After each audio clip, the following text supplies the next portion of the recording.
ഭരണഘടനയുടെ ആദ്യ പ്രതിയിൽ ഹിന്ദു ദൈവങ്ങളുടെ ചിത്രങ്ങൾ ഉണ്ടായിരുന്നുവെന്ന കേന്ദ്രമന്ത്രി രവിശങ്കർ പ്രസാദിന്റെ പ്രസ്താവന വിവാദമാകുന്നു.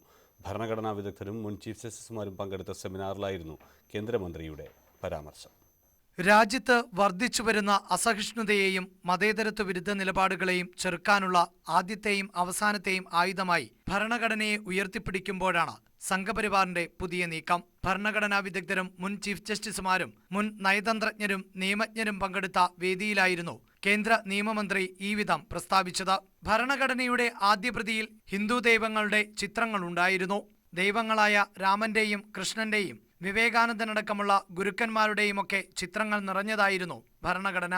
കപടമതേതരത്വം തീവ്രമായ ഈ കാലത്ത് ഇത്തരത്തിൽ ഒരു ഭരണഘടനയ്ക്ക് രൂപം നൽകാൻ ഭരണഘടനാ വിദഗ്ധർക്ക് ഇന്ന് കഴിയുമോ എന്നും രവിശങ്കർ പ്രസാദ് ചോദിച്ചു. താനൊരു സംവാദത്തിന് തിരികൊളുത്തുകയാണ് എന്ന് പറഞ്ഞ നിയമകാര്യമന്ത്രി തന്റെ വാദങ്ങളെ ഇങ്ങനെ വിശദമാക്കി.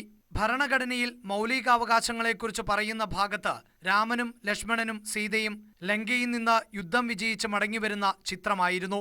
സർക്കാരിന്റെ നിർദ്ദേശക തത്വങ്ങൾ ഉള്ളിടത്ത് കൃഷ്ണൻ അർജുനന് ഗീതോപദേശം നൽകുന്ന ചിത്രം ചേർത്തിരുന്നു. ഇന്ന് ഈ വിധത്തിൽ ഭരണഘടനാ വിദഗ്ധർ ചിന്തിച്ചാൽ രാജ്യത്ത് എന്തു നടക്കുമെന്നും നമ്മുടെ രാജ്യത്തിന്റെ ഗതി എങ്ങോട്ടാണ് എന്നും പരിതപിച്ചാണ് കേന്ദ്ര നിയമമന്ത്രി വേദി വിട്ടത്. National desk, news 18.